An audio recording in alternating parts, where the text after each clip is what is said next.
Bonjour frères et sœurs en Christ, que Dieu vous bénisse abondamment, puissamment au nom de notre Seigneur et Sauveur Jésus-Christ. Je m'excuse de ce retard. Aux États-Unis et au Canada, nous sommes passés à l'heure d'été. Donc, au lieu de 10 heures habituellement aux États-Unis, enfin au Texas, il est 10h23. Enfin, il serait normalement 10h23, mais du fait du passage à l'heure d'été aux États-Unis, il est 11h24 aux États-Unis, au Canada. Ces changements d'heure peuvent confondre les uns les autres. Mais pour vous qui êtes en Europe ou en Afrique, rien n'a changé. Le temps changera. On changera le programme, enfin, les horaires,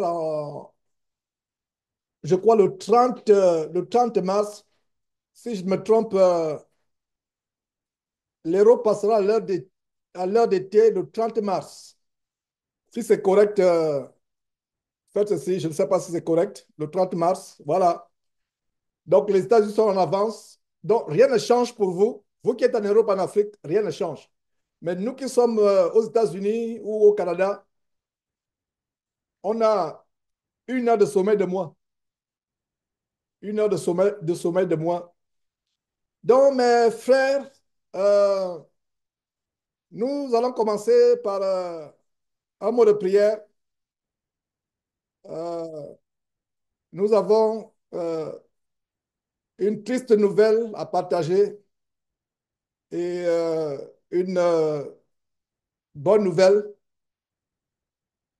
Mais la bonne nouvelle est insignifiante par rapport à la mauvaise nouvelle. Donc voilà, nous allons commencer d'abord par un mot de prière. Euh, Mettez vos caméras, s'il vous plaît. Je vous en prie, je ne devrais pas rappeler ça tous les jours. Si vous avez un sujet, un souci de caméra, débloqué. Et j'espère que vous me suivez parfaitement. Voilà. Et Germain, débloque ton micro et remets ce moment à Dieu, s'il te plaît.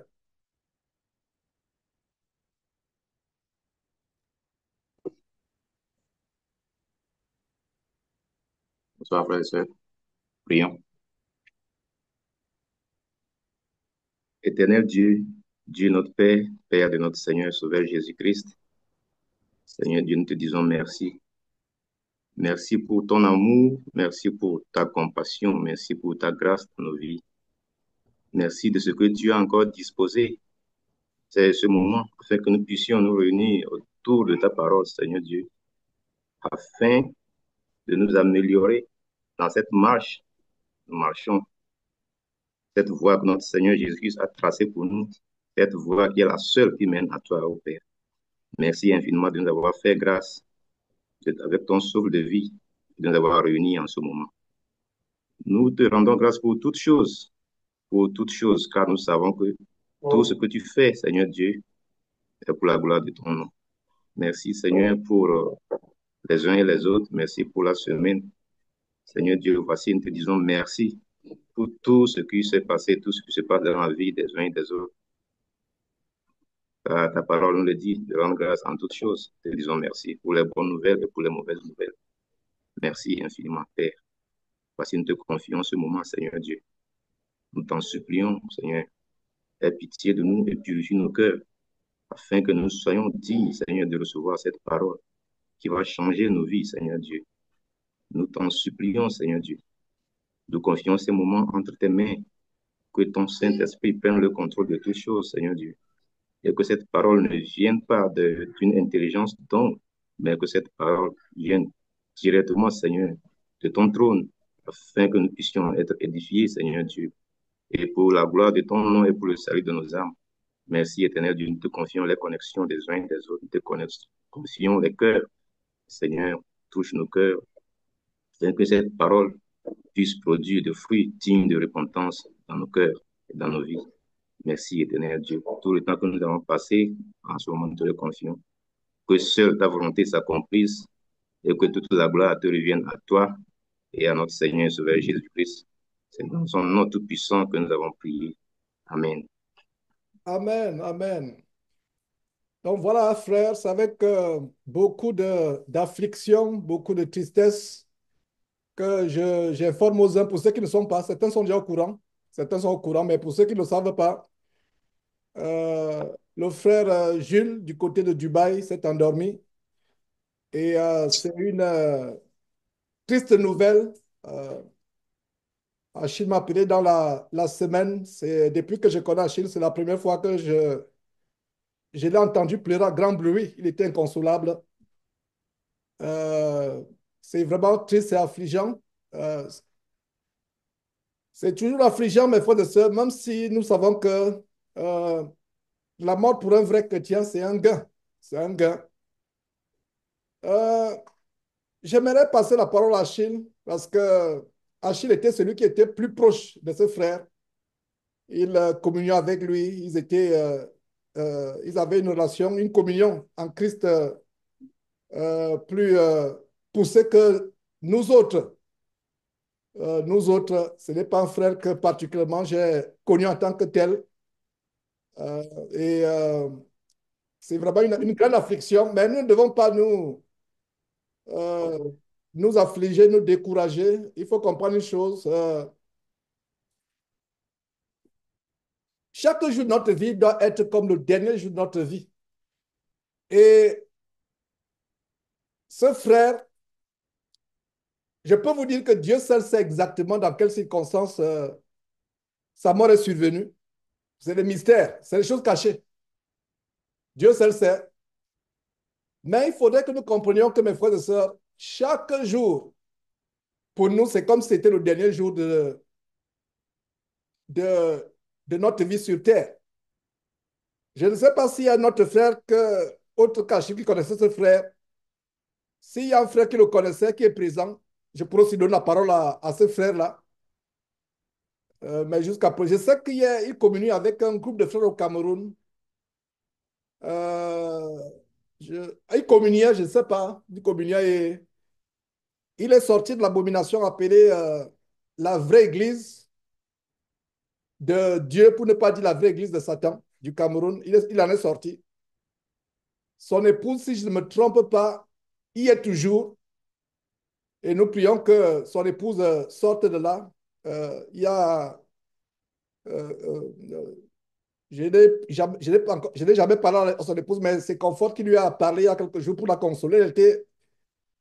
Elle était tétanisée. C'est-à-dire que perdre un époux, c'était un battant. C'était vraiment un battant pour sa famille. Un bon, c'est tout ce que je peux savoir. Je peux déjà vous dire de ce que je sais de lui.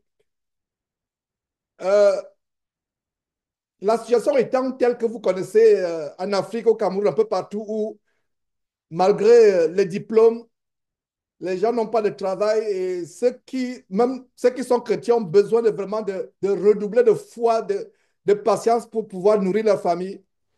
Donc, c'est ainsi que ce frère se retrouve à Dubaï où il avait un travail de chauffeur de taxi, si je ne me trompe pas. Il se retrouve là-bas pour nourrir sa famille. Très bon père de famille, de ce que je sais. Très bon père de famille, s'occupant vraiment se souciant de sa famille, se souciant de ses enfants. Il en a laissé, je crois, quatre. Achille donnera plus de détails là-dessus. Trois ou quatre, je pense que c'est quatre, si j'ai bien compris Achille la dernière fois. Et comme il disait, Achille était inconsolable. Voir un frère mature, chef de famille, qui pleure au téléphone à grand bruit, comme des frères ont pleuré, tiennent à grand bruit. C'était vraiment affligeant. Et c'est ce frère qui s'est endormi. Et ma prière, c'est qu'il se soit endormi, étant en communion avec Dieu. C'est ce qui serait une joie. Mais Dieu seul sait. Dieu seul sait ce qu'il a enduré, comment on en est arrivé là. Mais j'aimerais, avant de passer la parole à Achille et à un autre frère parmi nous qui connaissent ce frère, j'aimerais vous dire une chose. La mort n'est pas seulement pour les autres. La mort n'est pas pour les autres, surtout la mort en rupture de communion avec Dieu. Parce que si on meurt en communion avec Dieu, avec son Fils Jésus-Christ, c'est une joie Ça pourra être une affliction pour nos époux, nos épouses, nos enfants, nos parents, nos frères en Christ. Mais quelqu'un qui meurt en communion avec Christ, en communion avec son Père Dieu, c'est un sujet de joie. Donc, je ne peux pas dire avec certitude dans quel état spirituel Jules est décédé. Je ne peux pas le dire, sauf si Dieu me révélait. Et si Dieu l'a révélé à quelqu'un d'autre, que la personne, une autre personne prenne la parole et que la personne s'assure vraiment que cette révélation vient de Dieu et qu'elle ne vienne pas de ses émotions ou de ses sentiments. Bref, ce que je vais dire, c'est que nous encourager. Je le dis souvent, vous vous rappelez, je dis souvent, à la semaine prochaine, si on est toujours sur cette terre. Et ça peut arriver à tout moment. C'est pour ça qu'ils disent, mes frères, nous pouvons avoir nos occupations, nos boulots, nos projets, nos réalisations. Mais chaque jour, et pour ceux qui me connaissent, c'est comme ça que je vis. Je vis chaque jour comme si c'était le dernier jour sur Terre. Chaque jour. Et l'amour n'est pas seulement pour les autres. On va dire, ah, le frère est décédé. Non. Chacun de nous aurait été à la place de ce frère. Chacun de nous, laissant une veuve, laissant des enfants. Et si nous sommes ici, c'est pas grâce que nous sommes ce matin ou cet après-midi selon votre heure. Donc, bien-aimé frère Achille, tout en espérant que tu es vraiment consolé, parce que le décès d'un frère en Christ afflige tous les frères, mais il y a certains qui sont plus affligés que d'autres parce qu'ils avaient une relation de communion, de partage ensemble, etc. Et donc, ça nous afflige tous, mais ça afflige certains plus que les autres. Ça va vous affliger, mais ça ne, vous, pas, va vous, ça ne va pas vous affliger autant que ceux qui le connaissaient, parce que vous, peut-être, vous ne le connaissez pas. Mais ceux avec qui il était en contact, ceux avec qui il communiait de temps en temps, ceux avec qui il confiait des secrets, sont plus affligés encore, encore, encore. Donc, je ne sais pas, j'ai vu Achille tout à l'heure, je ne sais pas si je peux. Voilà, voilà. Donc, Achille, débloque ton micro et voilà, essaye, tant que faire se peut dans les contraintes du temps, parler. Et s'il y a notre frère qui connaissait Jules, il pourra aussi prendre la parole. Et donc, débloque ton micro, bien-aimé frère. Ah, ok, débloque ton micro, s'il te plaît. Allô, bonjour, bonsoir frères et sœurs dans le Seigneur. Donc, soyez salués dans le nom puissant de notre Seigneur Sauveur Jésus-Christ. Donc, comme le bien-aimé frère Georges a commencé, en fait, c'était ça la vie de Jules. Et voilà, le fait même que je sois en train de parler aujourd'hui, c'est un miracle. C'est un miracle. C'est un miracle. C'est un miracle de Dieu. Et tout ce que je peux dire, c'est un miracle de Dieu. Et les cris que le frère Georges a entendus au téléphone même, c'était le reste. C'est ma femme qui m'a vu dans tous mes états. C'est elle qui était à côté de moi, c'est elle qui m'a vu dans tous mes états.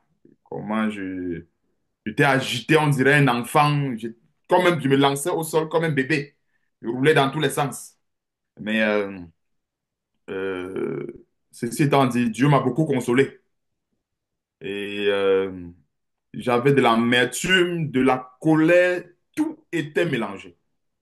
Et je ne sais pas à qui je racontais cela. C'était la première fois. Je sais, le Seigneur, ça fait à peu près aujourd'hui 13 ans. J'ai déjà eu des afflictions, j'ai déjà perdu des personnes. Mais être avec une personne dont on, comme le frère Georges, bien-aimé frère Georges racontait, qu'on connaît sa vie, on connaît ses souffrances, ses déboires, comment est-ce qu'il se battait, non seulement pour plaire à Dieu, parce que j'ai beaucoup apprécié son zèle. Et je crois que nous qui sommes ici, le bien-aimé frère Georges et tous ceux qui sont ici connaissent comment nous sommes occupés. Mhm. Et c'était un bien-aimé frère qui était toujours disponible. Ça, c'est un témoignage en fait que je peux rendre de lui. Toujours, toujours disponible pour les uns et les autres. Mais il avait un temps que moi, je ne savais pas comment est-ce qu'il faisait pour l'avoir. Parce que je ne sais pas. Parce que nous qui sommes ici, là, nous sommes en esclavage. Le bien-aimé frère Georges, je le connais tous. Parce que ceux qui sont ici, on n'a pas besoin de donner plus de détails. Donc, il avait un zèle, je ne peux pas dire, il avait ses défauts, c'est pas comme tout chrétien, pas parfait à 100%, mais il avait un amour violent. C'est-à-dire, c'est un frère que je connais. Si le combat est physique, si le combat était physique, et c'est pas, je parlais de ça avec, c'est pas avec qui, qui parlait, je crois que c'était avec son épouse. Et c'est en lui, j'ai vu quasiment presque le même zèle que le bien-aimé frère Georges, avec les démons. C'est-à-dire, c'est le genre que si les démons étaient physiques, même avec les coups de poing, les démons allaient le sentir. Lui, il était comme ça. C'est-à-dire que même si c'était physique, là, non, le démon ne pouvait pas. Donc, ce qui est arrivé, c'est une décision de Dieu, une grande décision de Dieu, parce que, comme je vous disais, je sors de très loin et j'ai même failli traverser la barrière. Dieu m'a protégé, hein. Dieu m'a, là, comme je dis, Dieu m'a protégé. Et je suis comme un enfant. C'est-à-dire, c'est la première fois que je tiens la Bible, même le papier hygiénique a plus de valeur que la Bible. Je vous assure. C'est-à-dire que je suis arrivé, en fait, je vous raconte à quel point l'affliction, mon affliction est arrivée. Et aller très loin. Parce que, comme le bien-aimé frère disait, c'est quelqu'un qui a longtemps souffert. Quand, je crois, quand on s'était rencontré, c'est lui qui m'avait, parce que la plupart des gens m'envoient les demandes de contact sur Facebook et autres. C'est lui qui m'envoie une demande de contact, je valide. Et immédiatement, il me contacte sur Messenger. C'est là que la conversation commence. Ah, je suis le bien-aimé frère Georges, oui, je suis comme ça, machin. On partage la même foi, ainsi de suite. La conversation commence. Et à peine j'avais commencé avec lui, son bonjour, le bonjour qu'il m'adressait, c'était les persécutions, jusqu'à son bonsoir. Vous voyez un peu ça le résumé de sa vie. Ça dit que c'est un bien-aimé frère qui a été lourdement persécuté. Des persécutions vraiment aussi bas. Ça dit sur tous les plans. Au travail, que ça soit sur le plan spirituel. Il travaille, non, il ne le paye pas. Comme le bien-aimé frère a dit, il est parti justement à Dubaï. C'était pour se battre et mettre et subvenir aux besoins de sa famille. En fait, comme un bon père de famille, mettre sa famille à l'aise, en un mot. Donc, il se retrouve à Dubaï parce qu'il a longtemps cherché, parce qu'il a beaucoup causé avec les membres, avec un de ses grands frères. C'est lui qui m'a donné un peu toute la vie de jeu. Donc, c'est quelqu'un avec qui il a grandi avec son grand frère. Donc, il s'est battu. C'est quelqu'un qui s'est battu depuis son jeune âge. Il a exercé plusieurs métiers. Il a même eu à travailler avec un des membres de la vraie église qu'il employait et qui l'exploitait, qui ne le payait pas bien. Donc, il est sorti de là, allé à Sorepco, quitté Sorepco. Et c'est contre vents et marées. Son grand frère n'était pas d'accord qu'il aille à Dubaï. Mais vraiment, son ambition de vouloir sauver sa famille, en fait, enlever sa famille de la misère, comme tout bon père de famille, l'a conduit à Dubaï. Et parce qu'on a miroité, comme vous connaissez, la plupart des Africains qui s'en vont là-bas, on les miroite des gros salaires, des bonnes conditions, et ainsi de suite. Maintenant, il se retrouve à Dubaï, où il commence comme chauffeur de taxi, que bien aimé frère Georges euh, parlait. Donc, son salaire arrive, mais on coupe pour des motifs bidons. Oh, tu as trop consommé le carburant, tu as... En fait, des motifs. En fait, il touche son salaire, mais la tronçonneuse passe dessus. En telle enseigne que le reste même qu'il a en main, ça le permettait tout simplement de louer son lit. Parce que là où il était, parce que, pourquoi il dit ça? Parce qu'il faisait l'appel vidéo. Il me dit, Achille, moi voici. Ici à Dubaï, on loue seulement le lit. On ne peut pas louer la chambre. Parce que dans une chambre, on est 8 dedans. Il me montrait son lit. Donc, il était en bas, les autres étaient en haut. Et je crois qu'il y avait une sœur qui m'avait aussi fait part du fait que, si je ne me trompe pas, qu'elle était en communion avec le frère. Et il y a quelqu'un qui a craché sur lui. Le bien-aimé frère, il pleurait seulement. Pourquoi? Parce que c'était quelqu'un que, si c'était la chair, non. C'est-à-dire, il se faisait violence à cause de la parole de Dieu pour fuir les problèmes. Et des fois, je causais avec lui, on était à appel vidéo. Il fuit, il va au salon. Les gens le trouvent au salon. Il est obligé de fuir, il va dehors. Il dit que, pardon, je suis obligé de faire comme ça pour fuir seulement les problèmes. Parce que les Arabes, ici, vraiment, ils aiment trop les problèmes. Donc, il était persécuté. Donc, ça c'est le lieu où il dort. Donc, il fuyait la persécution au travail. Il rentre à la maison où il dort, où il loue son lit. Il y a la persécution. Et même quand il dort, les attaques. Et en fait, c'était quoi? C'était, je crois quelque part que, euh, avec tout ce qui s'est passé, Dieu a permis qu'il qu'il aille se reposer parce que j'ai eu à causer longuement avec son épouse et comme le bien-aimé frère, moi je n'ai rien reçu de Dieu moi personnellement. Et je lui ai demandé, est-ce que tu as reçu quelque chose? Justement, c'est pour ça que j'étais affalé au sol, je ne comprenais rien. Il y a un frère avec qui causé, je crois qu'un bien-aimé, je crois Valentin, et il est à Abu Dhabi.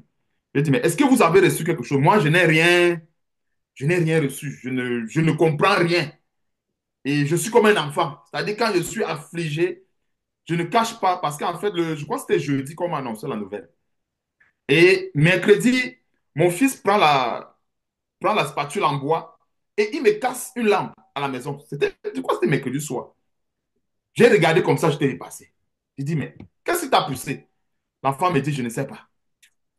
Il secoue seulement la tête. Il va me coucher. Je me lève le matin, je vais aller au travail, prends le téléphone, je vois les émoticônes de pleurs. Je dis, qu'est-ce qui se passe? Mais jusque-là, je ne ressentais rien. J'étais sec. Donc, c'est comme si j'étais dans une autre planète et qu'on m'annonçait. Je ne réalisais rien. Donc, rien. J'ai dit non, peut-être c'est juste bon, de l'émotion. Bah, rien. Maintenant, j'ai appelé mon superviseur le jour là, je devais venir en retard d'une heure parce qu'il fallait que je revienne un peu doucement pour comprendre, mais qu'est-ce qui se passe? Maintenant, je prends les clés de la voiture, je démarre la voiture, je m'en vais au travail. Mais à peine je suis sorti de la maison, waouh! C'est comme si j'avais reçu une décharge, ceux qui ont fait un peu l'électricité. J'ai l'impression que j'ai reçu du 600 volts. C'est pas vrai. C'est comme si j'allais devenir fou dans la voiture. Je ne sais pas si je conduisais. Mes frères, je ne sais pas. Je ne peux pas vous dire. Je ne sais pas si je conduisais. J'étais là, dans la voiture. La voiture partait seulement, je ne sais pas. Si je pleurais dans tous les sens.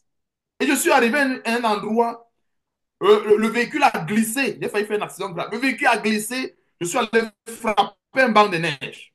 Heureusement, par la grâce, je ne roulais pas fort. Heureusement. Parce que c'est à peine que je tenais le volant pour maintenir le véhicule. Quand ça a glissé comme ça, j'ai appelé mon superviseur, j'ai dit, je ne suis pas dans un état d'aller au travail, je vais rentrer à la maison. Donc, je suis rentré à la maison. Mon cœur était d'une lourdeur pas possible. Waouh! J'avais l'impression que ça allait sauter. Je me roule au sol dans tous les sens. C'est-à-dire, c'est ma femme qui m'attrapait. J'étais incontrôlable.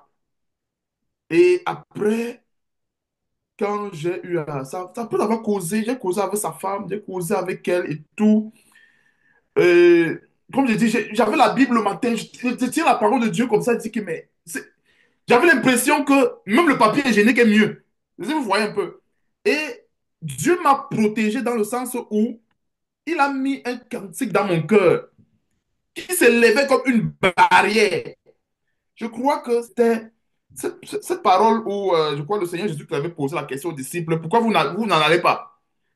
Et les disciples ont dit, à qui irons-nous? Tu as les paroles de la vie. Donc, le cantique, c'était, à qui irons-nous? Tu as les paroles de la vie. Ça montait en continu. Et j'ai expérimenté quelque chose, ça dit, ces paroles montaient en continu. Je, En même temps que je l'entendais, en même temps, j'avais l'affection. C'est-à-dire, je vivais les deux choses dans mon corps. J'avais l'impression que le cœur chantait, la chair était affligée. Et j'avais l'impression que, waouh, j'ai vécu quelque chose de vraiment de terrible. Et le cantique chantait de plus en plus. À qui irons-nous? Tu as les paroles de la vie. Et c'est plus tard que je me suis rendu compte que Dieu était en train de me préserver. Que Dieu était en train de... Que Dieu a mis ce cantique dans mon cœur pour élever certaines barrières. Parce que comme je vous disais, j'étais extrêmement loin. Je vous assure. C'est-à-dire que c'est un miracle que je sois. Donc, c'est-à-dire que ce que le frère a entendu au téléphone, c'était quasiment les restes. Parce que je l'ai appelé vers c'est pas vers 11 h midi, une autre heure. Je m'étais même déjà calmé un peu. Parce que c'est ma femme qui m'a vu dans tous mes états. J'étais dans tous mes états. Alors, je cause avec sa femme un peu le soir. J'ai dit, mais est-ce que tu n'as pas reçu quelque chose? Parce que je ne comprends rien. Moi, je n'ai rien reçu de Dieu. Tout ce que je sais, c'est que c'était un frère très intègre. Et même ses collègues ont témoigné de cette intégrité. Du fait qu'il était le genre de collègue que, en fait, dans la société, il n'était pas violent. Il n'était pas quelqu'un qu'on le voit avec les... Donc même les païens étaient étonnés de le voir dans une pareille situation. Je ne sais pas si vous comprenez, mes frères et sœurs. Donc c'est ça qui m'affligeait. Que même le païen dit que, hey, ça même là, ça nous dépasse. Un collègue que, même quand tu fais n'importe quoi, il est toujours là calme. Il est toujours... C'est-à-dire quelqu'un qui fuit toujours les problèmes. Bon, je crois que ça avait son épouse. J'ai dit, OK, mais c'est quoi? Est-ce que Dieu t'a donné quelque chose? Elle me fait savoir que, ouais, elle m'appelle affectueusement. Ah, papa, c'est que Dieu, j'ai eu un songe, ça fait une semaine, où Dieu me révélait, en fait, il y avait une voix, on me faisait comprendre qu'il y a un baobab qui est tombé en Israël. Et en même temps, on me faisait comprendre que baobab est tombé en Israël, mais il y a le Saint d'Israël qui est venu le chercher. J'ai dit, waouh, le Saint d'Israël qui est venu le chercher. J'ai dit, waouh, gloire à Dieu. Et mercredi soir, c'est l'enfant qui vient dire à sa mère, maman, maman, j'ai eu un songe. Je voyais mon papa qui était en train de chanter en disant, oh, merci Seigneur, merci. Il remerciait Dieu. Donc, le mercredi, parce qu'on annonce ça quelques heures plus tard. Donc, quelques heures plus tard. Donc, quand l'enfant a ce rêve, que son père est en train de remercier Dieu, quelques heures plus tard, on annonce que le père n'est plus là. Tout le monde est troublé. C'est comme un contraste. C'est-à-dire que on t'annonce que non, ton père est en joie et tout, mais quelques heures plus tard, on te fait comprendre que non, il n'est plus là. C'est-à-dire même les enfants, tout le monde était troublé. Mais ça veut dire quoi ça? Parce que j'ai demandé cela, j'ai dit que, j'ai même demandé, s'il te plaît, envoie-moi un audio et je vais mettre en pratique 1 Jean chapitre 4, verset 1 qui dit n'ajoutez pas foi à tout esprit, mais prouvez tout esprit pour savoir s'ils sont de Dieu. Parce qu'on reçoit des révélations, qu'on reçoit des visions, tout est calqué sur la parole de Dieu.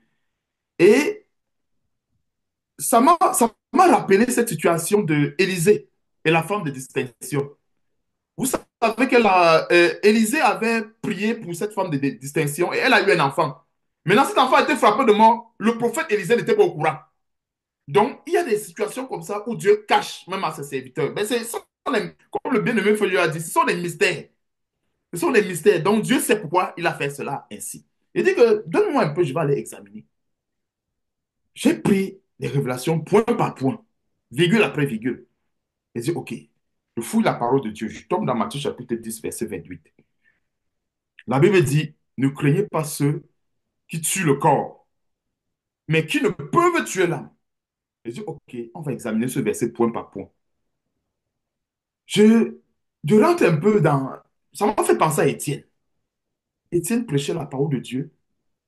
Et pendant qu'il prêchait, il a été lapidé par l'ennemi. Quand je dis par l'ennemi, par Satan. Pourquoi? Parce que les gens qui le lapidaient étaient possédés d'un esprit diabolique pour pouvoir tuer Étienne. Tout comme ça s'est passé avec notre Seigneur et Sauveur Jésus-Christ. Mais dans Matthieu chapitre 10, verset 28, le Seigneur précise que quoi? Satan ne peut pas tuer l'âme. Mais Dieu dit, ne craignez pas ceux qui tuent le corps. Donc il n'y a pas, en ce qui concerne tuer le corps, c'est le ministère de Satan. C'est-à-dire qu'il n'y a pas, je ne sais pas comment je dois vous expliquer ça. Tuer le corps pour Satan, c'est... Satan, Dieu donne la permission à Satan pour le faire. C'est-à-dire, Dieu nous recommande aux chrétiens de vivre selon la chair. Non, excusez-moi. Vivre selon l'esprit, je crois que vous avez compris là où je veux l'amener, et non selon la chair. Parce que la chair-ci que nous voyons, la chair-ci, l'entité du péché-ci, est attachée en même temps à la mort. Donc, il y a une relation linéaire entre la chair-ci que nous avons, le péché et la mort. Donc, Satan peut bien affliger cette chair, ce que nous avons. C'est pour ça que l'apôtre Paul s'écrit en disant, misérable que je suis, qui me délivrera du corps de cette mort? Mais heureusement que par la grâce de Dieu, Dieu a placé notre délivrance, pas dans la chair, mais dans l'esprit, c'est-à-dire sur le point de l'âme. Alors, quand j'ai médité en profondeur dans ce verset, j'ai compris qu'en fait, Satan ne peut qu'avoir le pouvoir d'affliger la chair. Mais quand il parle de la chair, même la chair des vrais chrétiens. Pourquoi? Parce que euh, son histoire m'a permis de comprendre en profondeur la mort d'Étienne parce que la mort d'Étienne m'avait beaucoup affligé, comme aussi également ça. C'est-à-dire que, quand je dis affligé, c'est je n'avais pas compris comment est-ce que un serviteur de Dieu peut prêcher une parole assez puissante et il s'est fait lapider en même temps. C'est-à-dire, c'était une forme de contraste que je ne comprenais pas. Maintenant, en examinant ce verset, j'ai compris en fait que par le biais de la persécution, Dieu peut permettre que des choses comme cela arrivent. Et ça m'a permis de comprendre, en gros, certains détails par rapport à la vie du chrétien. Parce qu'en fait, la vie du chrétien est résumée sous la forme de deux équations. Alors, la première équation qui donne, qui permet aux chrétiens de vivre sur la terre, là, c'est, j'essaie de résumer de manière bref, générale. Alors, ça dit que le chrétien a cette première équation avec beaucoup de variables, bien sûr. C'est-à-dire avec beaucoup de variables. C'est-à-dire des variables telles que sa foi, la persévérance, la constance, l'amour des uns des autres. En fait, il y a beaucoup de variables qui rentrent en jeu pour obtenir un résultat dans cette première équation. C'est-à-dire pour avoir la vie sur la terre. Alors, il y a une seconde équation, cette fois-ci, dont les variables sont célestes. Et les variables sont connues. Et les variables, en fait, ce sont des variables en fait qui ne peuvent pas être à la merci de Satan. C'est que Satan ne peut pas rentrer dans cette équation pour jouer avec. Pourquoi? Parce que la Bible dit quoi? Dans Ésaïe chapitre 2, verset 6, Jésus-Christ nous a ressuscités ensemble avec lui et il nous a fait asseoir ensemble dans les lieux célestes. Alors ça, ce sont des mystères où Satan ne peut même pas y arriver parce qu'il ne se tient pas dans la vérité. Alors dans la seconde équation, c'est là où nous avons toute la vie du chrétien, c'est là où nous avons toute la protection du chrétien. Toute la protection du chrétien y est. Alors, la première équation est tout simplement là pour nous permettre d'exercer notre ministère, qui est le ministère de la réconciliation. Parce que la Bible dit que nous sommes les pèlerins et des étrangers sur la terre. Alors, en tant que pèlerins, en tant qu'étrangers sur la terre, nous avons cette équation-là que Dieu nous permet en fait, nous avons ces éléments-là que Dieu nous permet d'ajuster par la foi pour qu'on puisse vivre. Mais en fait, ce n'est pas ça qui est, comment dirais-je, qui est assez substantiel pour le chrétien. Parce que tout ce qui est substantiel pour le chrétien se retrouve dans la seconde équation. Parce que dans la seconde équation, nous avons la vie éternelle, nous avons la grâce de Dieu, nous avons tout dans la seconde équation. Mais vu que nous n'avons pas le choix de vivre avec les deux systèmes, comme je vous l'ai dit tantôt, parce qu'en fait, pour prêcher à une personne qui ne connaît pas Dieu, alors, il faut bien que nous soyons identiques à cette personne. Donc, c'est pour ça que nous restons dans la première équation, comme je disais une fois de plus. Parce que quand on veut amener une personne à Christ, quand on veut prêcher la parole de Dieu à quelqu'un, il faut bien que la personne voie une personne qui soit identique à lui. Tandis que dans la seconde, ce sont les choses purement spirituelles. C'est quasiment des choses qui dépassent notre entendement, qui dépassent, comment dirais-je, qui dépassent l'entendement des hommes. Les hommes ne peuvent pas comprendre cela si ce n'est vraiment le Saint-Esprit qui révèle la profondeur de ces mystères. Alors, ce que j'ai compris, c'est que Dieu peut donner la permission à Satan de frapper la chair du chrétien, comme je parlais tantôt dans la première équation. Mais dans la seconde équation, un chrétien qui a gardé la foi, qui a persévéré jusqu'à son dernier soupir, en fait, c'est clair que Satan ne peut pas y arriver. Et c'est ça la seconde partie du verset.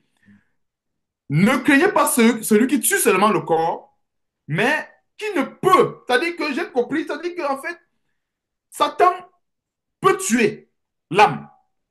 Et c'est parce qu'on se comprend. Dans la seconde partie du verset, Satan peut tuer l'âme. C'est-à-dire que si le chrétien n'a pas gardé la foi, n'a pas persévéré, là, Satan peut tuer son âme. Pour ceux qui n'ont pas leur vie cachée en Jésus-Christ, Satan peut tuer son âme. Ça, c'est la deuxième partie du Matthieu chapitre 10, verset 28. Mais pour un vrai chrétien, véritable, pour un vrai chrétien, Satan va se limiter à la première partie. Il ne pourra pas traverser. Et c'est parce qu'on se comprend. Et c'est ce que j'ai compris. Parce qu'en fait, quand j'ai pris la révélation, j'ai dit, OK, un baobab qui est tombé, j'ai compris qu'en fait, c'est la première équation qui n'a pas marché. C'est-à-dire, il y a des variables de cette équation qui n'ont pas donné le résultat escompté qu'il fallait pour avoir la vie que nous avons aujourd'hui. C'est-à-dire, c'est ça qui donne le résultat de la première équation, un baobab qui tombe. Mais dans la seconde équation, en fait, on voit la joie. Et là, j'ai dit, waouh, ça veut dire quelque part que Dieu, qui sait tout, comme je vous ai expliqué, Dieu seul a confié une mission à tout un chacun et il sait quand ça va se terminer. Il sait tout. Il sait tout. Il sait tout. Donc, Il peut décider à un moment donné, pour des raisons X ou Y, d'appeler son serviteur en disant, OK, bon, je vois que tu as eu assez de l'eau de persécution comme ça, viens te reposer. Et j'ai même oublié une dernière révélation dont elle m'a fait part. C'est qu'il y avait un monsieur derrière, elle a rêvé aussi également, qu'il y avait quelqu'un qui était derrière, qui tenait une Bible, lui faisant comprendre ceci, que tous ceux qui vivront pieusement en Jésus-Christ seront persécutés. Donc j'ai rassemblé tous les éléments, et vous voyez un peu, c'est tous les éléments qui donnent, comment dirais-je, qui donnent quasiment le même résultat sur le plan spirituel. Et là, ça m'a permis de comprendre que, hey, en fait, ce qui s'est passé, certainement, Dieu a trouvé bon de, de clôturer son chapitre ainsi parce qu'il a vu que certainement, OK, comme je vous dis, en fait, de la façon que ça se passe avec les plaidoiries célestes, c'est pas très souvent facile. C'est-à-dire que Dieu est juste. Donc, si il y a tel dossier d'accusation, tel dossier qui arrive, et que Dieu trouve que, OK, bon, moi je décide que ça va être ça, que bon, les vrais chrétiens doivent être torturés, les vrais chrétiens doivent être sciés. Parce que c'est ce qu'on lit dans l'Apocalypse. Parce que des fois, quand on lit souvent certaines paroles, quand ça s'accomplit des fois sous nos yeux, c'est souvent comme ça, on ne comprend pas.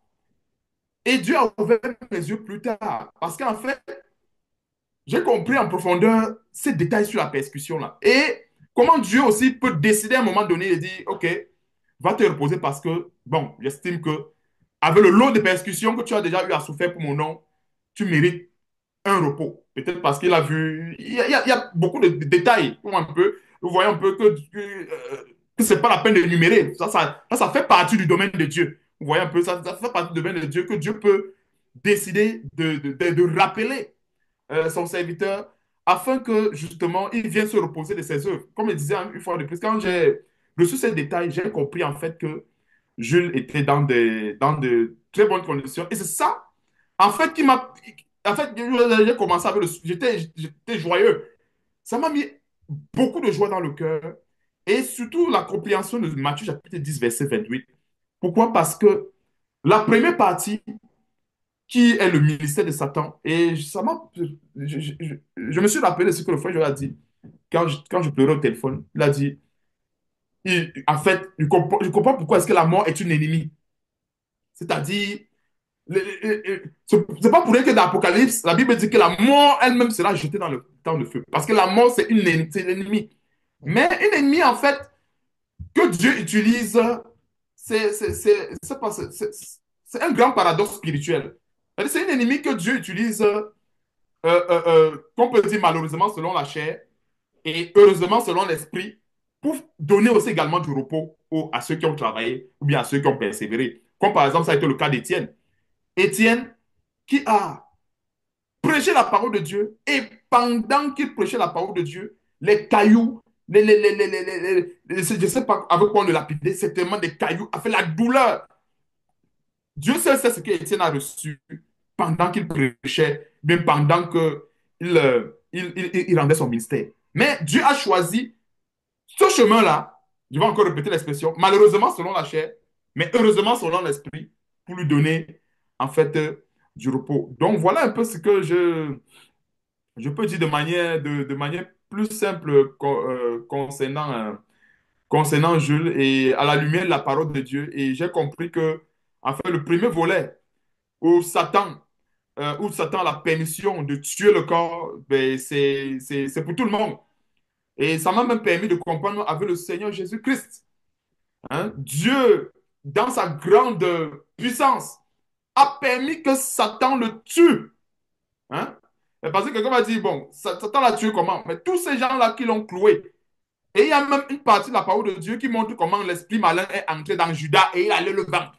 Je crois qu'il y a une partie, je crois, dans Jean, on montre comment l'esprit malin, pour dire que derrière l'acte de quelqu'un, il y a l'esprit qui est derrière. Une personne ne peut pas tuer le Fils de Dieu s'il n'est pas possédé d'un esprit diabolique. Donc, Dieu a permis que des démoniaques puissent tuer son Fils afin que plus tard, il rentre dans la grande gloire dans laquelle nous sommes aujourd'hui. C'est-à-dire que, et c'est là que j'ai compris en fait tous ces mystères et la permission que Dieu a donnée à Satan, c'est-à-dire au premier niveau, c'est-à-dire au niveau du corps, au niveau de la chair. Et Dieu a fermé quasiment la seconde porte. C'est clair qu'un chrétien qui a persévéré jusqu'à la dernière seconde de sa vie ne verra jamais la mort. Il y a aussi également un dernier détail, je crois que j'allais oublier, vraiment de très capital. C'est dans Jean chapitre 11. Ça fait partie des choses, ça fait partie des versets. Ça, ce sont des versets vraiment qui m'ont ramené doucement, doucement. C'est dans Jean chapitre 11, verset 26. Jean chapitre 11, verset 26. Ça, c'est le Seigneur Jésus-Christ qui s'adressait ainsi à, je crois, à Marthe. Jésus lui dit, je suis, non, à partir du verset 25, d'abord, Jésus lui dit, je suis la résurrection et la vie. Celui qui croit en moi vivra quand même il serait mort. Verset 26. Et quiconque vit, croit en moi, ne mourra jamais. Crois-tu cela? Alors, le verset 26, il y a deux parties. Il y a celui qui vit et celui qui croit en lui. Alors, celui qui vit, c'est celui qui vit comme une plante, comme tous les hommes, mais celui qui croit en lui a une autre vie qui est la résurrection. Donc, il y a deux vies dans ce verset. Donc, il y a la première vie qui est le souffle de vie que Dieu a donné à tout homme, même aux plantes, même à tout être vivant. C'est pour ça que le Seigneur dit, Jésus dit ceci, et quiconque vit, ça c'est la première vie que Dieu donne à tout le monde. Alors la seconde vie que nous avons par la croyance, c'est celle-là qui nous ouvre la porte à la vie éternelle. Donc, celui qui vit et qui croit en moi ne mourra jamais. Et j'ai compris en profondeur ce verset, dans le sens où en fait, un vrai chrétien ne meurt jamais, ne peut plus mourir. Il ne peut que s'endormir. Alors, l'entité charnelle, si que nous avons, qui est liée au péché, qui est liée à Satan, c'est ça qui disparaît, mais l'entité spirituelle demeure en vie pour l'éternité. C'est ça, en fait, que j'ai compris en profondeur dans ce verset. Mais vu que, ici sur la terre, nous sommes en même temps, nous vivons avec cette chair, et nous avons aussi également l'Esprit de Dieu. C'est clair que pour y arriver, il faut bien qu'il y ait un élément qui soit anéanti pour que l'autre puisse rentrer dans son 100%. C'est pour ça que Dieu a permis que, pour que certains chrétiens qui ont combattu le bon combat de la foi, comme la Bible parlait de ceux qui ont été sciés, ceux qui ont été torturés, l'Apocalypse parle des âmes de ceux qui ont été sciés, torturés pour l'évangile et autres. Donc, ce sont les gens, en fait, que Dieu a permis qu'ils puissent mourir par le biais de la persécution.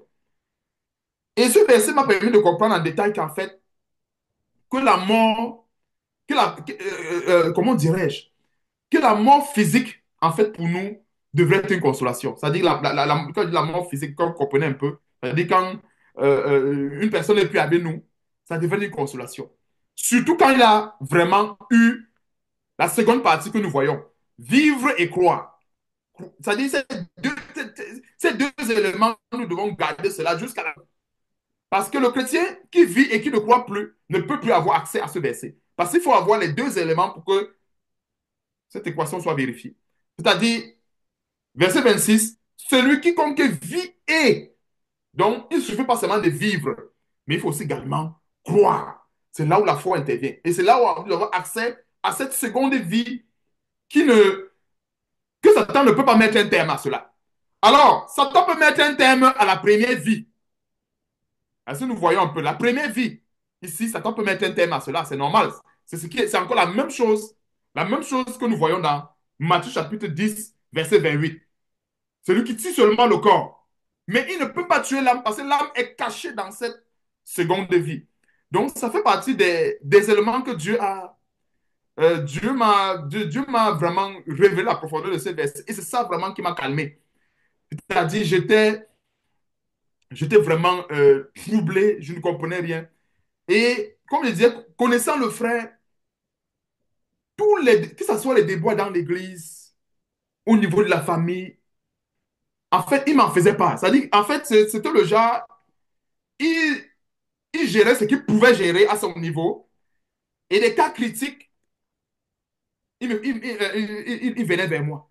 Donc, généralement, quand il venait vers moi, c'était généralement pour des cas très souvent urgent. Il avait besoin d'une certaine lumière, un certain éclairage urgent pour pouvoir débloquer une situation. Et très souvent, les situations qui débloquaient les cas, c'est très souvent l'impudicité, des cas de ci, des cas de ça.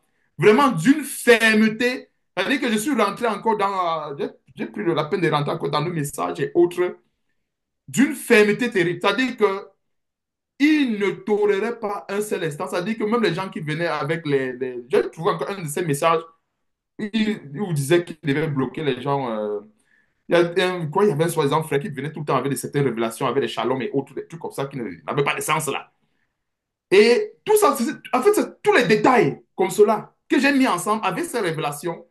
J'ai compris en fait que Dieu, au final, lui avait accordé du repos et que certainement l'équation de vie terrestre n'avait pas donné un résultat assez positif, mais l'équation de vie céleste, qui est cette équation qui est assez importante pour nous, parce que la Bible dit quoi?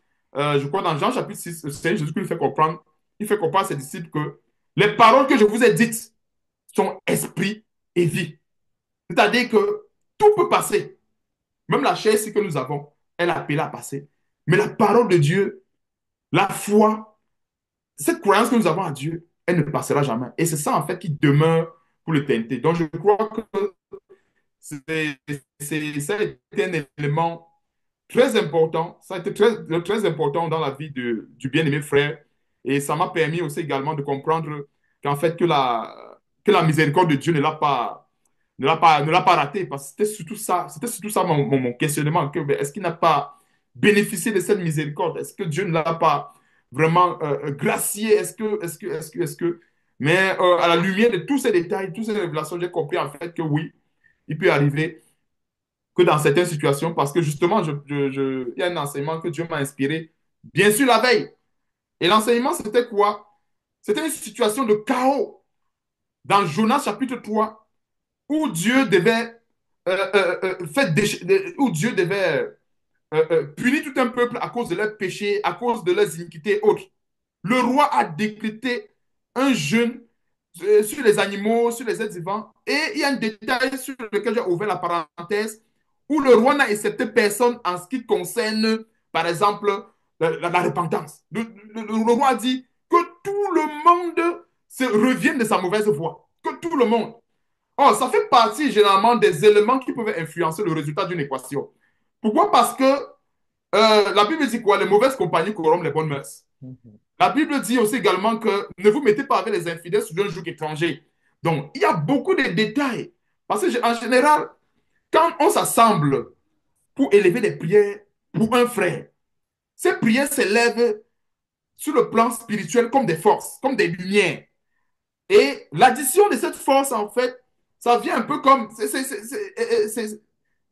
comment on dirait, sur le plan spirituel, c'est vraiment très grand. Ça vient comme si c'était une sorte de réconfort. S'additionner à la force de celui qui est déjà là, avec la petite lumière qu'il a, pour pouvoir, en fait, soit permettre à cette personne soit de se lever, ou bien soit permettre, ou bien donner le résultat que nous avons vu. Mais en général, ce qui me plaît avec Dieu, c'est que le salut, par contre, est individuel. Ça dépend vraiment de notre relation avec Dieu. Vous voyez un peu. Donc, Dieu vraiment a ouvert mes yeux sur beaucoup de détails. C'est-à-dire, euh, euh, on peut bien être là, on prie pour telle personne, on ne sait pas qui est qui, on ne connaît pas la foi de X, de Y ou de Z. Mais les efforts peut-être des uns et des autres peuvent être anéantis par les actions des uns et des autres. Je ne sais pas si vous comprenez. Et je parlais de ça mercredi. Mercredi. Et pourquoi j'ai ouvert cette parenthèse? C'était à cause de... Je crois qu'on va y aller. Juste sur le tous. Pour que j'aimerais que tout le monde comprenne ce détail par rapport à la prière. C'est bien important. C'est pour ça que la Bible dit, ne vous mettez pas avec les infidèles sur un joug étranger. C'est à cause de ce détail. À cause de ce détail.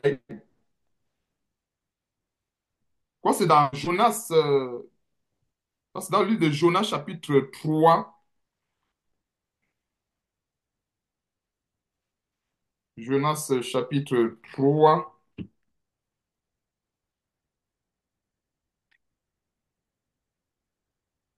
Ce sont les directives que le roi a données. Je sais que je vais terminer dans Jonas. ne sais pas si c'est 3 ou 2. Ah non, je ne suis pas dans Jonas, je suis dans Joël. Instant.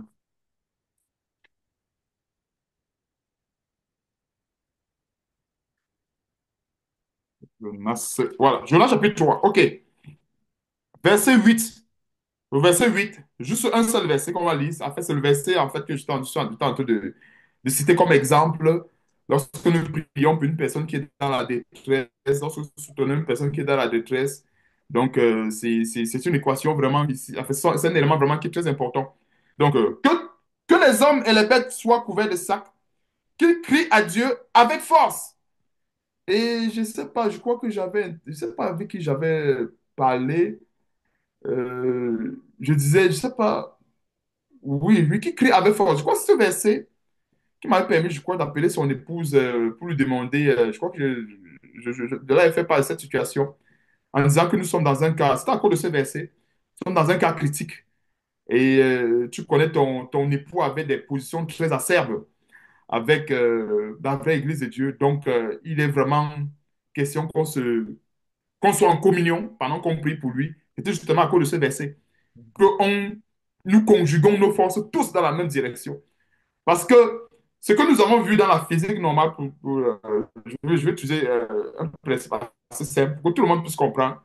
Bon, on peut pousser, je prends un exemple, on peut pousser un véhicule à quatre. Nous sommes quatre, nous sommes en train de pousser un véhicule. Il y a trois gaillards qui sont assez forts. Ils poussent le véhicule. Et il y a un enfant devant qui exerce une force dans le sens opposé. C'est clair que le véhicule a avancé malgré la force de l'enfant. Si vous voyez un peu. Ça dit parce que les gaillards, ils sont assez forts. Donc, leur force, ça va anéantir celui de l'enfant qui est en train de pousser le véhicule dans le sens opposé. Mais sur le plan spirituel, c'est l'inverse. Ça veut dire que si nous sommes trois gaillards, nous poussons un véhicule et qu'il y a un bébé qui est là, qui pousse dans le sens inverse, le véhicule va reculer. Donc, voilà l'image que je voulais partager comme ça. Ça dit que un côté sur le plan physique et le côté spirituel, on voit que c'est différent. Vous voyez un peu. Donc, euh, rentrons dans ce verset, on va mieux comprendre pourquoi est-ce que je partage ces images. Que les hommes et les bêtes soient couverts de sacs, qu'ils crient à Dieu avec et qu'ils reviennent tous. C'est ça qui m'a permis de comprendre le détail de cette image en physique que je suis en train d'expliquer. Tous. Et dans le tous, j'ai compris en fait que quand nous sommes dans cette situation, c'est bien d'être tous en communion.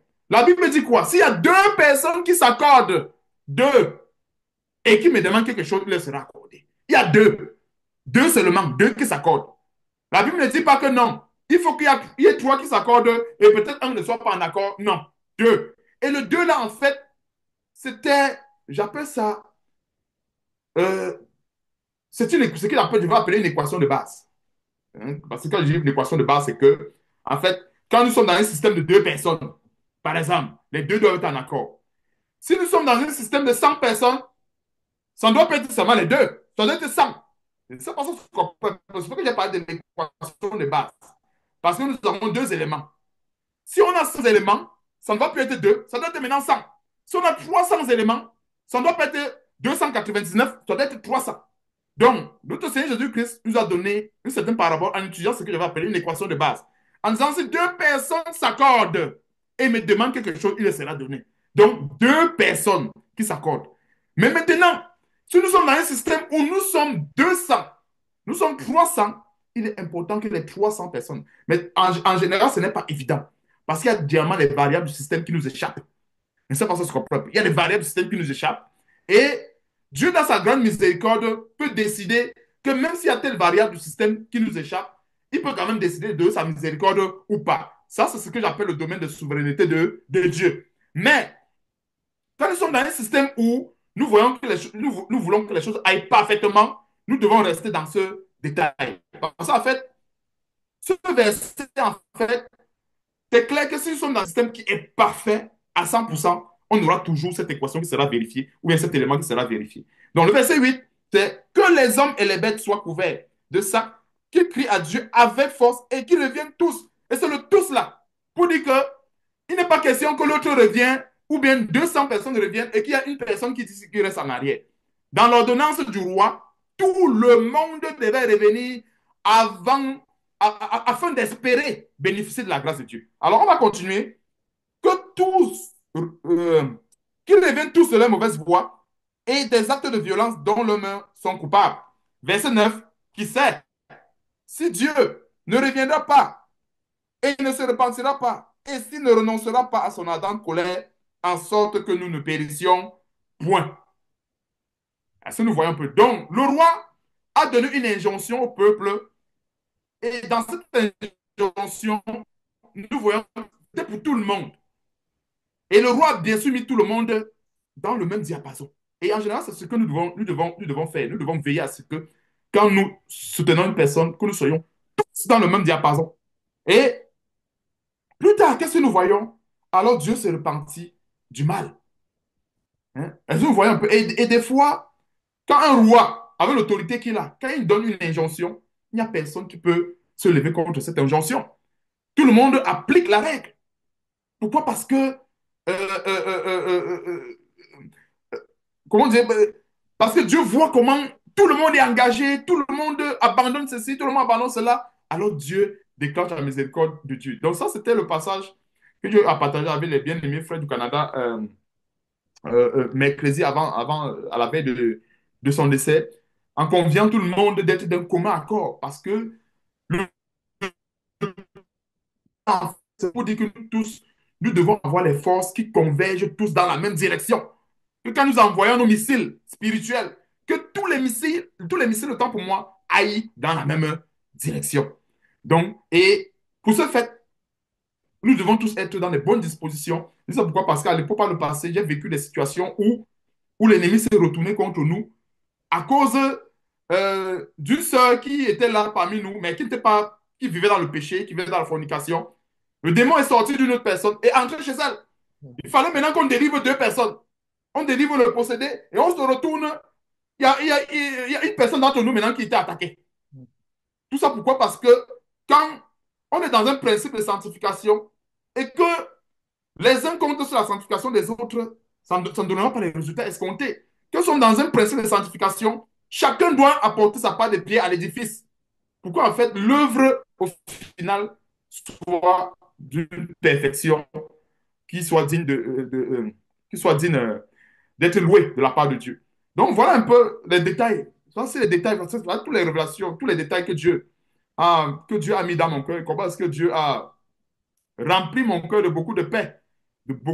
Et c'est pour cela que je peux avoir la force de parler, de vous parler ainsi aujourd'hui. Parce que, comme je vous disais, je crois que quand je causais avec son épouse, elle était étonnée parce que même avec elle, quand je parlais à un moment donné, j'étais en larmes. Elle était étonnée de voir que, mais comment un père comme ça, il parle, il est en larmes et tout. Je lui ai dit que devant Dieu, je suis un enfant. Je ne connais pas, je ne sais pas comment je dois expliquer. Quand je ne connais pas, je suis un enfant devant Dieu. Et je l'ai dit. C'est-à-dire que quand je suis devant Dieu, je ne connais pas. Je suis un enfant. Et Dieu a vu cela. Il m'a protégé. Il m'a protégé. J'ai demandé pardon à Dieu et je demande encore pardon à Dieu. Pourquoi? Parce que j'ai eu dans cette affliction une certaine colère qui est montée dans mon cœur contre Dieu. Une certaine colère. C'est pour ça que j'ai demandé pardon et je demande encore pardon à Dieu pour cela. Et quand il a rempli mon cœur de toutes ces révélations, là, mon cœur s'est apaisé et dit, oh, merci Seigneur. Si c'était au final pour nous donner une conclusion pareille, gloire à Dieu, que ta volonté soit faite. Donc voilà un peu tout ce que j'avais à dire et mon témoignage en même temps, j'ai tout fait une pierre deux coups. Et comment est-ce que Dieu m'a aussi également ramené de cette affliction terrible, terrible. Je n'ai jamais été aussi affligé de ma vie. Ça fait 13 ans que je sais le Seigneur aujourd'hui, par la grâce de Dieu, bientôt 13 ans dans quelques jours. Et que j'ai été, oh là là, Dieu seul sait, Dieu seul sait. Et je crois que c'est pour ça qu'il m'a protégé. Donc, que toute la gloire revienne à Dieu et à notre Seigneur et Sauveur Jésus-Christ. Amen. Amen, amen. Achille, tu n'as pas fait d'une pierre deux coups, tu as fait d'une pierre trois coups parce qu'il y a l'exhortation, l'enseignement que tu as fait sur les mystères de tuer le corps et de tuer l'âme. Et sur la mort, c'est vraiment des grandes révélations. Pendant que tu parlais, il y a un détail qui m'a échappé par rapport vraiment au grand amour de ce frère. il y a quelques jours avant qu'il ne soit frappé par cette maladie soudaine et bizarre, nous savons d'où elle vient, tu l'as exposé. Quelques jours avant que cela se passe, il m'appelle il m'a écrit de manière pressante par rapport aux problèmes financiers, mais pas ses problèmes financiers à lui, des problèmes financiers d'une sœur au Burkina Faso. Je ne me rappelle même pas le nom de cette sœur. De manière pressante, pourtant lui-même il traverse des difficultés comme Achille appelé. Il ne m'a jamais demandé de l'argent. Et je suis surpris qu'il m'appelle, il me dit, Georges, il y a une sœur qui traverse une situation difficile au Burkina Faso. Il faut que nous l'aidions. Il faut que... Pourtant, il est dans la même situation financière tellement précaire. Et il s'est endormi sans savoir que ça m'a... J'étais émerveillé. Qu'un frère qui a une telle abnégation, ce ne sont pas ses soucis à lui. Ce n'est pas ta préoccupation à lui, mais ce souci d'une sœur. Je ne sais pas si... c'est bizarre. Effectivement, cette sœur a été soulagée. Et il était content donc avant de s'endormir et avant d'être attaqué par cette maladie, il m'écrit, il me dit, ah vraiment, Dieu soit l'heure de ce qu'on avait, on a pu aider cette sœur du Burkina Faso, c'était un problème pressant. Waouh! Je suis content comme j'allais oublier cet aspect-là. Il y a quelques jours, je ne sais pas, peut-être 2 ou 3 jours, je me demande même comment Achille, ça m'a échappé, je ne t'ai même pas parlé de ça. 2 ou 3 jours. Et il m'écrit, me dit, vraiment, Dieu soit loué. Il se préoccupe plus d'une autre personne alors que lui-même est dans la souffrance. Il est dans la précarité, dans la disette. Il ne m'a pas appelé, il ne m'a pas contacté pour ses problèmes à lui. Il me contacte pour une autre sœur qui est vraiment dans une situation désespérée. Je crois qu'il a mis en pratique la parole, la parole par rapport au mariage et au remariage. Elle était dans un mariage adultérin, elle était deuxième ou troisième femme d'un homme qui s'occupait, qui pourvoyait à ses besoins, aux besoins de ses enfants. Et elle a préféré, elle a dit, s'il faut mourir, je préfère mourir que de continuer à désobéir au Seigneur. Donc, Jules m'a donc mis en contact avec cette sœur et waouh, c'est une seulement que je connais. La preuve est que je ne me rappelle même pas de son nom. Je ne me rappelle pas, je ne sais pas si c'est Atokba, je ne me rappelle pas. Malgré le fait elle a reçu une aide, je ne me rappelle même pas de son nom. Vous voyez à quel point. Je ne la connaissais pas. Il me dit, ah, je dis, est-ce que tu la connais? Comment tu la connais? Il me dit, vraiment, frère, je la connais. Je l'exhorte de temps en temps. Je prie avec elle. Je... Et j'imagine que cette sœur, dont j'oublie le nom malheureusement, j'espère qu'elle sera aussi consolée. Et tous les frères. Donc, je ne vois pas d'autres mains levées par rapport à ceux qui ont connu ce frère. Parce que la Bible dit le témoignage de 2 personnes n'est plus que celui d'une personne. Bon, pour, c'est un frère, il n'a jamais participé aux réunions du dimanche, sauf s'il me trompe, Achille. Je ne sais pas si... non, non, il n'a jamais participé aux réunions du dimanche, c'est ça? Non, il était présent, il était présent. Des fois, il était à. Non, il était présent.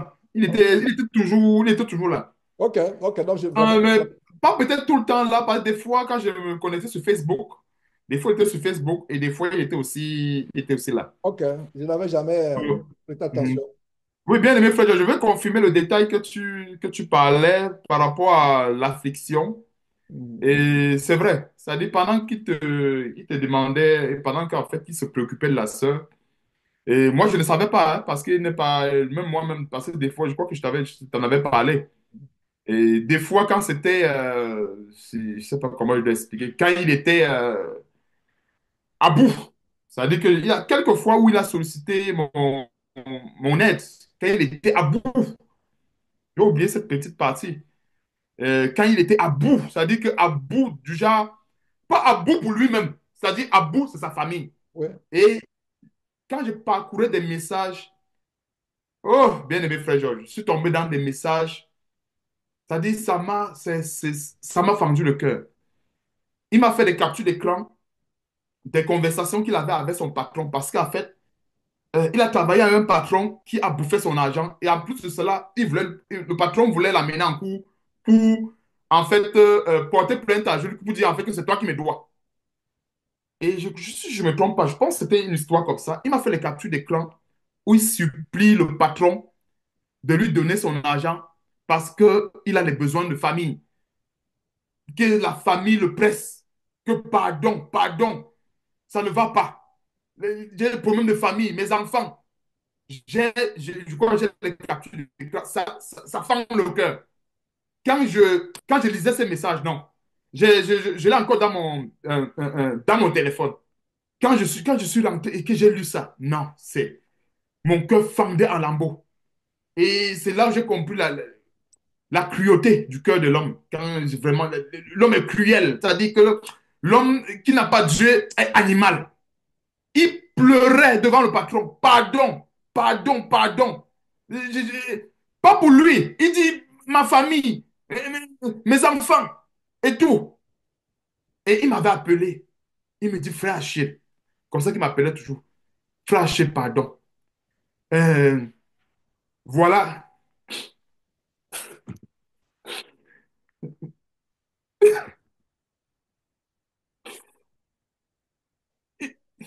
il me dit frère Achille, ça ne va pas.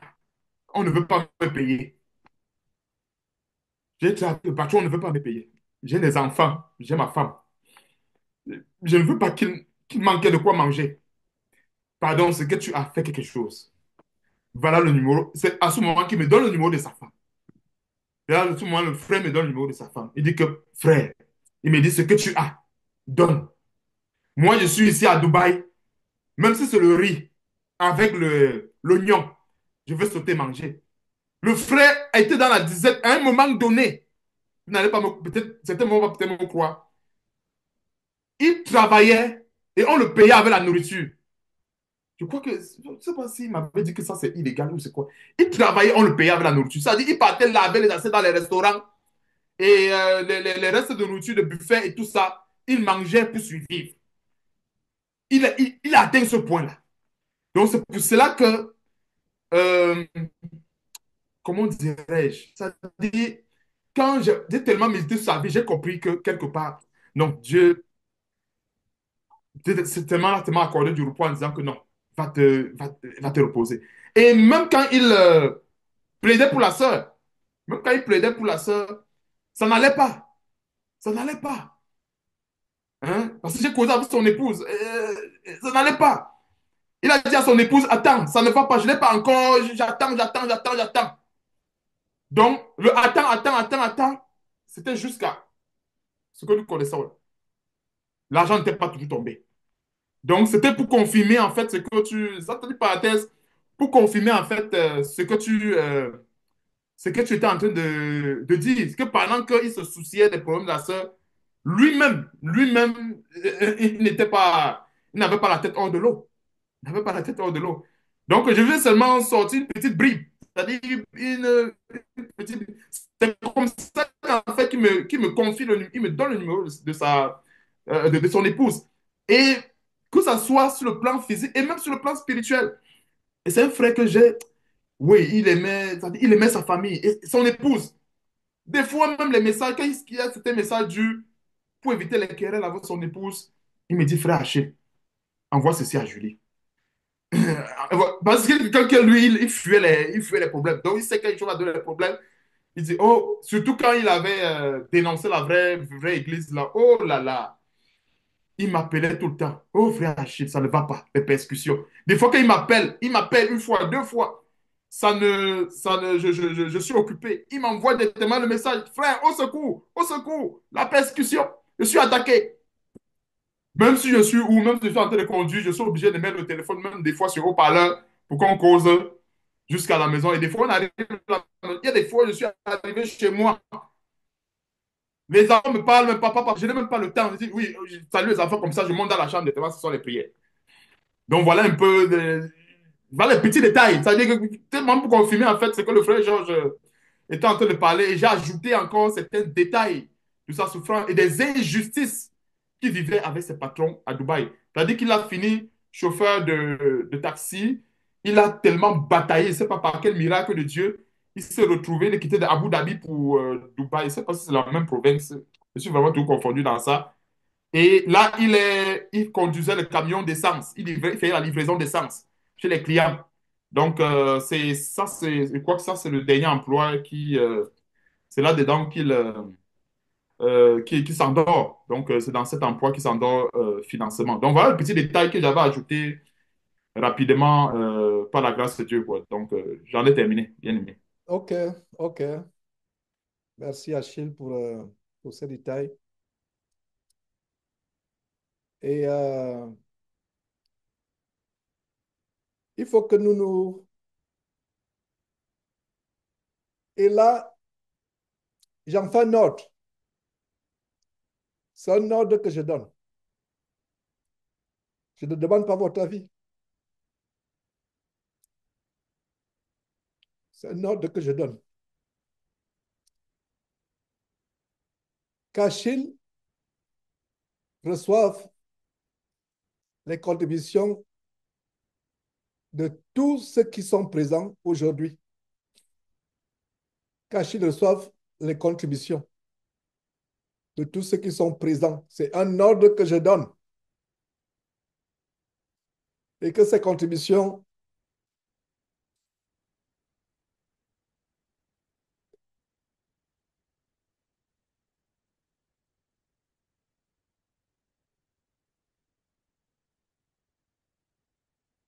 je pleure pourquoi?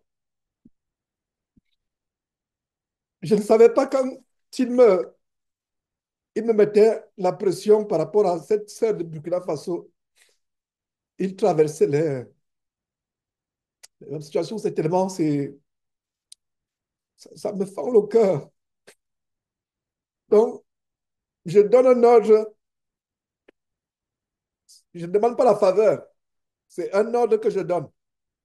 Venant de Dieu, la Bible dit que tout se fasse avec, comme on a résolu dans son cœur. Mais pour une foi exceptionnelle, que chacun donne. Maintenant, l'ordre ne s'adresse pas à ceux qui n'ont pas devant Dieu. Je corrige parce que je dois rester dans les bords de la parole de Dieu. L'ordre doit,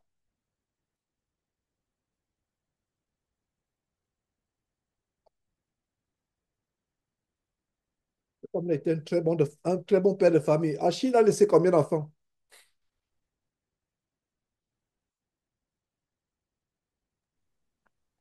4 enfants. 4 enfants, ok. Donc, je donne un ordre que chacun de nous donne selon qu'il a résolu dans son cœur. Le verset de 2 Corinthiens chapitre 9, verset 8 dit, sans contrainte ni tristesse. Mais nous avons une exception aujourd'hui. Si vous n'avez pas, n'envoyez rien à Chine. Et je ne sais pas comment ça va se faire. Si vous êtes en Afrique, au Cameroun par exemple, contactez-moi ou contactez Confort pour que Confort vous mette en contact avec Julie, son épouse. Que nous contribuons. Est-ce que le corps est toujours... maintiens ton micro ouvert. Le corps est où? Je crois que je n'ai pas encore eu les nouvelles depuis hier, mais je crois que le corps est toujours à Dubaï. OK. Le corps Donc, est toujours on va se mobiliser. Et les enfants ont quel âge, Achille? je ne me trompe pas. Il m'avait parlé de son fils aîné. Je ne sais pas s'il m'avait dit qu'il avait 17 ans. Je peux me tromper là-dessus. Je ne m'appelle pas trop. Et de- les autres, je ne les connais pas beaucoup. Mais je sais que tous sont des garçons.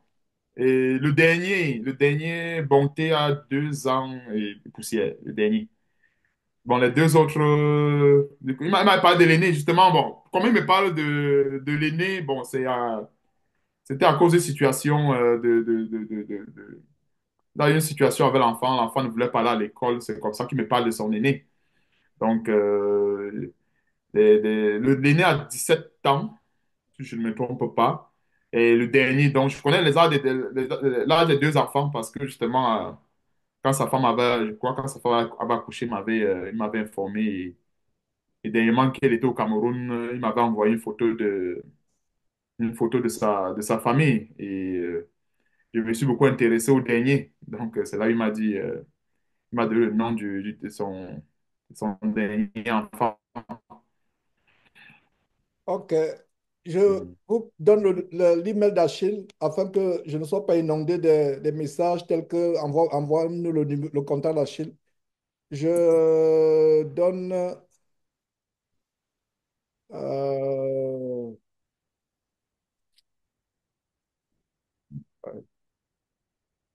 je suis tellement perturbé que je n'arrive même pas à retrouver le chat dont on envoie les messages sur Zoom. OK, je pense que c'est là. OK.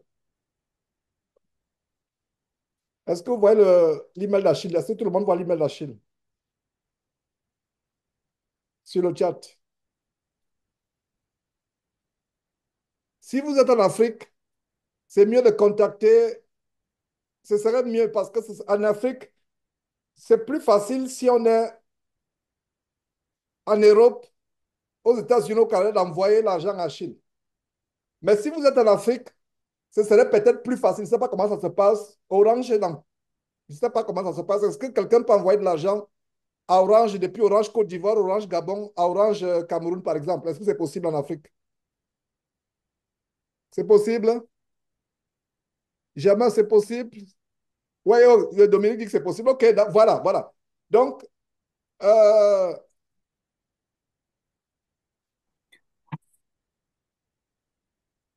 Comfort, est-ce que tu peux me donner le numéro de Julie, s'il te plaît? Euh, un instant, un instant. Frère, donnez-moi, voilà, un instant, je vais. OK, OK, un instant, s'il vous plaît.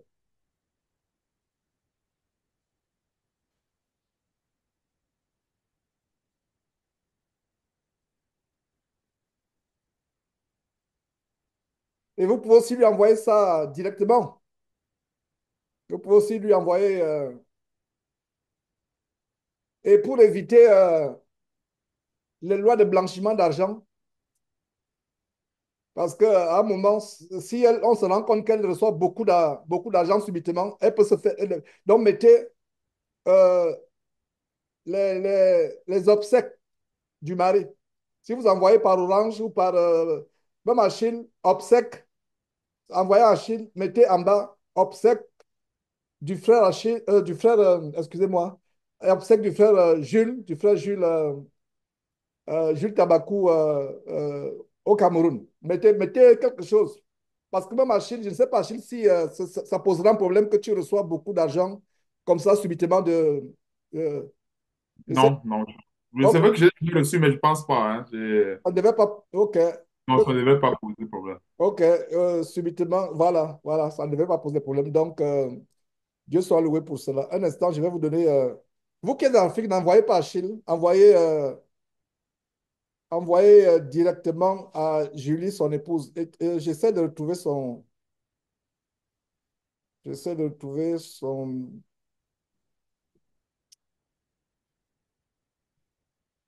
J'essaie de retrouver. Ok. Elle s'appelle Julie Dodo, c'est ça? Oui, je pense, son nom de jeune fille est Julie Dodo. Ok, ok, Pourquoi c'est Julie Perside? ok, Dodo Perside. Je crois que c'est Julie Dodo, oui. Mhm. ok. Donc, c'est plus 237,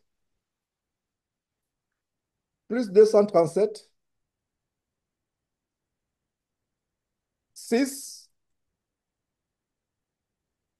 77, 03, 39. 18. Donc, je reprends. Plus, mettez plus quand vous voulez contacter quelqu'un sur WhatsApp. Plus 237. Ensuite, il y a 6. Ensuite, 77, 03, 39, 18. Je viens aussi d'envoyer. Je ne sais pas si je ne sais pas si vous voyez.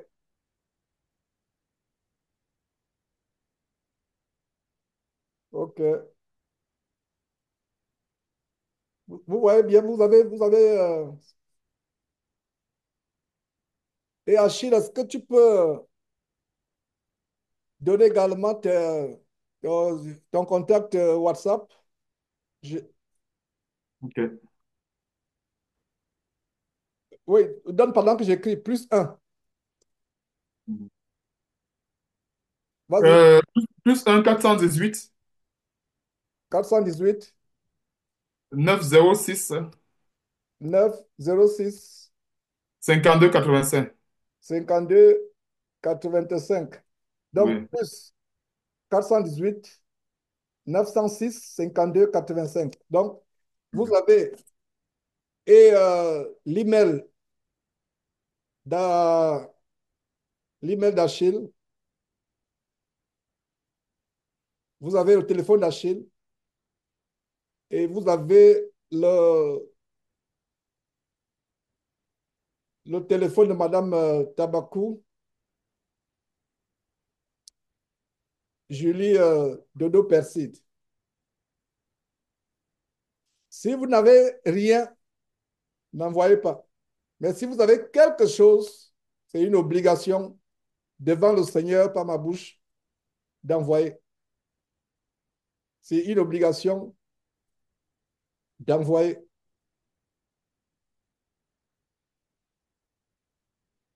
Et Achille, s'il y a possibilité d'envoyer directement de compte à compte, c'est aussi, voilà, s'il y a possibilité d'envoyer de compte à compte, signal. Parce qu'à un moment, parce que si c'est, comment ça se passe? Si tu reçois beaucoup d'argent par MoneyGram et autres, on va te bloquer. On va te bloquer, Ah, on peut te signaler. ah, OK. C'est vrai que j'ai jamais reçu. OK. Ouais, on va te bloquer et on pourra même te signaler. C'est pour ça que essayons de voir. Et je ne sais pas si tu peux te mobiliser aussi avec, bon, avec, avec, avec Julie, avec Judith, pardon.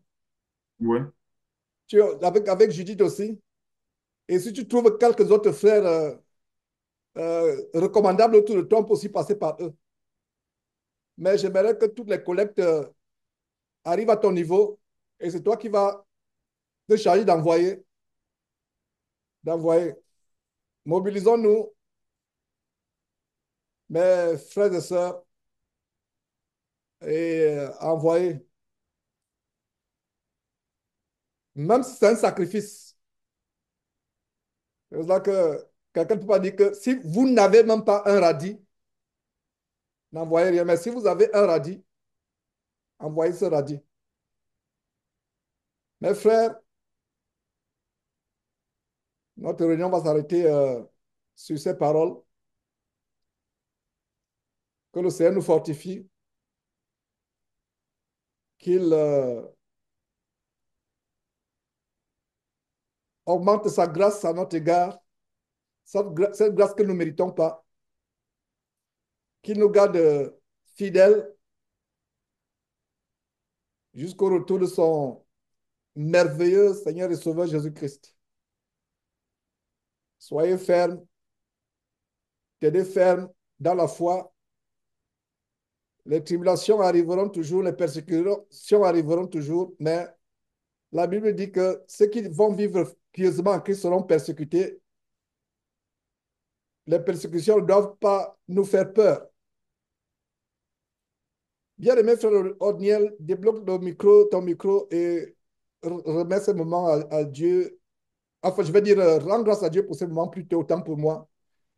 Et évidemment, remets la nuit des uns et des autres ou la journée des uns et des autres qui se poursuit et on va se séparer. Ton micro doit être débloqué. Voilà. Prions notre Dieu. Grand Dieu, grand roi, éternel, nous te disons merci pour ces moments que tu nous donnes de partager, malgré toute l'affliction que nous portons. Merci pour les paroles que tu as données au frère Achille, toutes les révélations qu'il a enseignées à nos cœurs. Éternel Dieu, nous ne méritons pas ta grâce et nous prions que tu accordes à chacun de nous d'être toujours enraciné et toujours accroché à toi, ô Éternel. Grand Dieu, nous te confions particulièrement toute la famille du frère Tabakou. Prions pour son épouse et ses enfants. Prions, ô Dieu, que tu les fortifies, que tu sois toi-même, Seigneur, leur protecteur, que tu prennes soin d'eux et que tu veilles sur chacun d'eux, ô Éternel. Grand Dieu, nous te confions la soirée et la journée de chacun de nous. Prions que tu protèges chacun où il se trouve. Prions que tu nous fortifies pour la nouvelle semaine. Prions que tu nous donnes d'être toujours plus enracinés à toi et que ta grâce que nous ne méritons pas, continue de veiller sur chacun de nous. Donne-nous d'être de plus en plus fermes et donne-nous, ô Dieu, de persévérer dans ce monde qui est parsemé d'obstacles et de difficultés. C'est dans le grand nom du Seigneur Jésus-Christ que nous avons prié. Amen. Amen. Je me suis rendu compte qu'on Amen. a annoncé au début une triste nouvelle, triste selon la chair, bien entendu, et une bonne nouvelle. Et je vous ai dit que avec la triste nouvelle selon la chair, la bonne nouvelle est même insignifiante. Et je me suis rendu compte que je n'avais même pas parlé de la bonne nouvelle. Euh, le frère Alex, c'est le frère Alex qui s'occupe de l'application, euh, annonce la bonne nouvelle que l'application est prête sur Android. Parce qu'il m'a dit la plupart des téléphones des frères à travers le monde, c'est Android. On sera aussi sur Apple, mais la plupart des téléphones, c'est Android. Donc, l'application est prête. Il a fait un très bon travail. Il m'a montré à quoi ça ressemble. Et il veut des volontaires pour tester l'application. Donc, quelques volontaires. Donc, si vous êtes volontaire pour tester l'application, et ce serait bien qu'on ait les personnes un peu à travers le monde, Afrique, euh, Europe, Canada, États-Unis, qu'on ait des volontaires, quelques-uns pour tester l'application. Et voilà, c'est la bonne nouvelle. L'application mobile de Jésus-Christ TV, c'est un travail monumental qu'il a fait. Et il y aura une équipe qui sera mise sur pied. Il y a certains volontaires qui sont déclarés, je crois, il y a 1 ou 2 ans. Ils sont là dans les archives des volontaires qui vont travailler dans l'équipe informatique du frère Alex.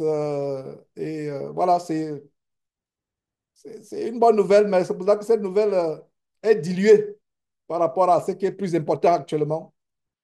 Un frère qui nous a quittés, qui s'est endormi dans le Seigneur.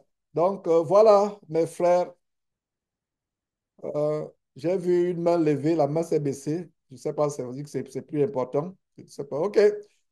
Donc, je vous dis à la prochaine, si c'était la volonté de Dieu et si le Seigneur Jésus-Christ ne revient pas que temps. Bye bye.